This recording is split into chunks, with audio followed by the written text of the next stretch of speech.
All right, gentlemen, welcome to yet another exciting episode of Nick Slaughter Does Geopolitics. And today we're going to have to talk about, we're going to have to talk about the Russo-Ukrainian War once again because people are just not getting it. And last video we talked about essentially let's call it the global and philosophical aspects of the conflict. What does it mean for the world? What does it mean for Europe? What does it mean for Asia? But now we're going to talk about it from the aspect of what does it mean for Russia and Ukraine and why the war will not end, despite the whole ceasefire peace talks that Trump is talking about and Zelensky's talking about and Putin is very, very markedly not talking about. See, the thing is, wars do not end because uh, they don't end on a whim. There is no white peace button like in Crusader Kings. Wars end. So first, to understand why wars end, we have to understand why wars begin. Wars begin because at least one actor, we could call him the aggressor, believes that they can compel the other actor, we can call that side the defender, to act in a certain way by means of military force. War is fundamentally a political act. It is as Clausewitz put it, the continuation of politics with a mixture of other means. Those other means being the military means. So, in order for a war to end, well, at least one of the actor must either be destroyed, so capitulation, or feel compelled to accede to the demands of the other actors. So, by force of military arms, one side has been compelled to adopt the posture that the other side wants them to adopt. That's the theory. Now, let's apply it to the practice. We have to ask ourselves, why did this war start? And subsequently, we have to understand why the Russian propaganda wants you to believe total and absolute bullshit about why this war started. On this channel, we have discussed at length why the war between Russia and Ukraine persists. I don't really see this war in isolation. I see it as the continuation of a 600-year-old conflict. We can't get into the history right now because we're not discussing that, but fundamentally, the Russian imperial idea, the Russian political formula, cannot suffer an independent Ukraine. The very existence of an independent Ukraine makes impossible the idea of the Russian Empire, of Russian imperialism, because Russian imperialism is founded on this mythos of the triune Rus, which conquers everything in front of itself. It's actually really quite silly. You can, if you're really interested in that, you can read that silly essay that Putin wrote in 2021 about how Russians and Ukrainians are one people, but then those evil Austrians or evil Germans or evil Brits or evil Americans, they brainwashed our Ukrainian brothers into hating us, and this is why we now have to kill our Ukrainian brothers so that we can bring them back into the fold. It's remarkably stupid once you stop to think about it, but yeah, a lot of people now believe that. So the goal for Russia in this war is to eliminate Ukraine as an independent political actor.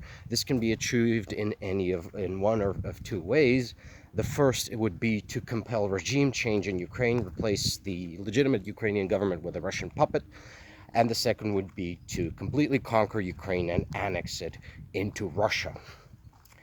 This is not going to happen. Russians do not have the mojo to do this, and they have a difficult time accepting this, but they believe they can win for whatever reason, so they're not going to stop the attack, right?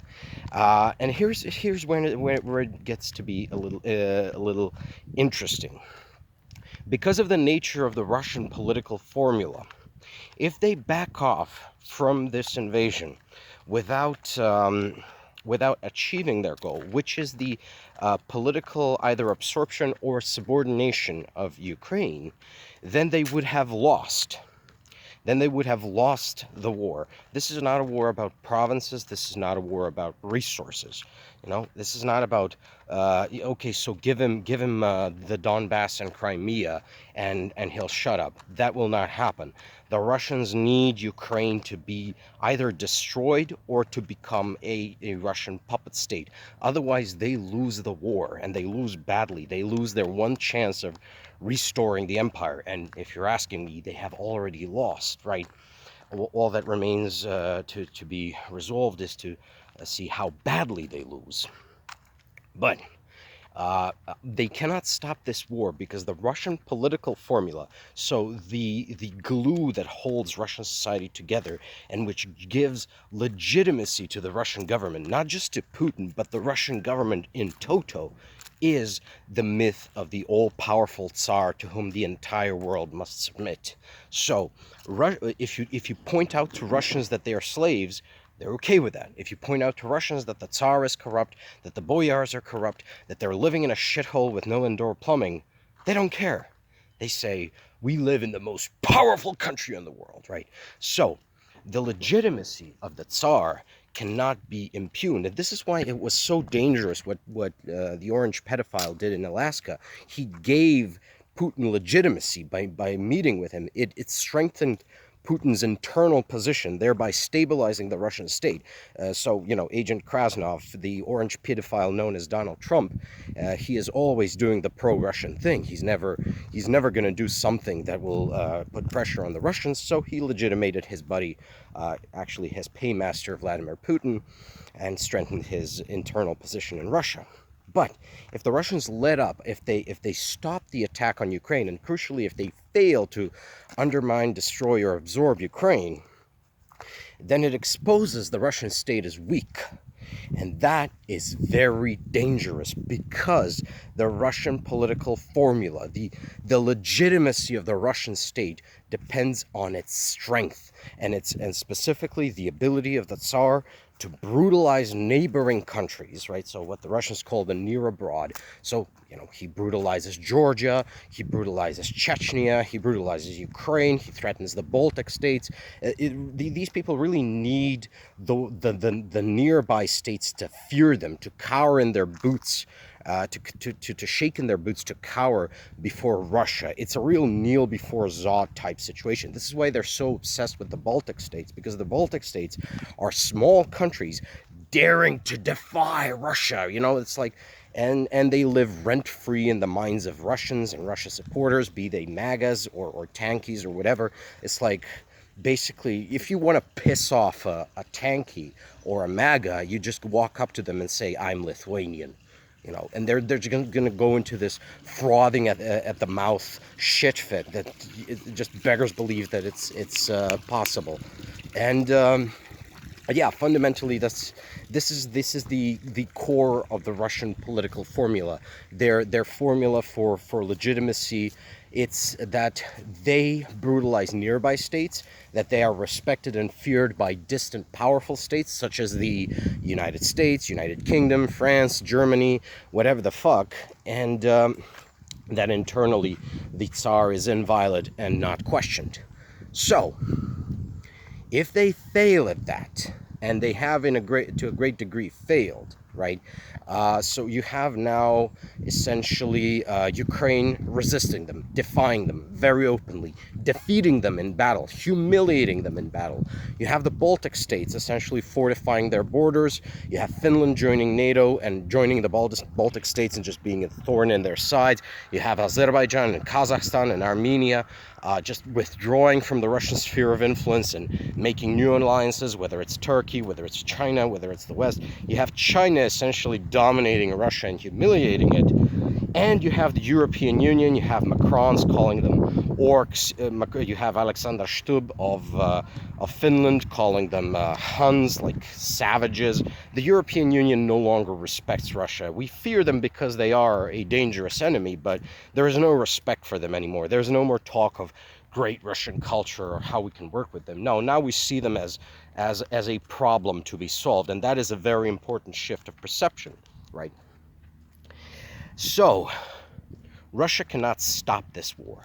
If they stop this war without having destroyed Ukraine, without having destabilized it politically to the point where it's no longer a coherent state, then the Russians collapse. The legitimacy of the Russian state collapses. The legitimacy of the Tsar collapses. And it's not just that he's going to be replaced by another Tsar.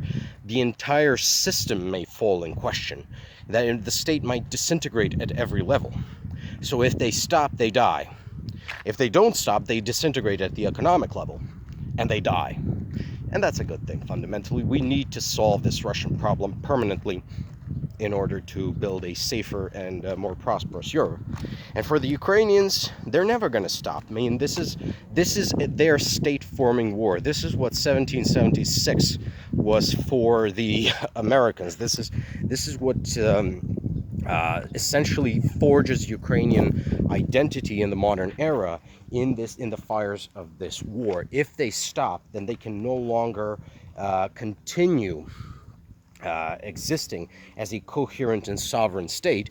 Obviously, right? They have the myth of resistance. Even if they are conquered, they will persist. But if they surrender, then they have acceded to the essential premise of the Russian world, that Russia gets to push its near abroad around.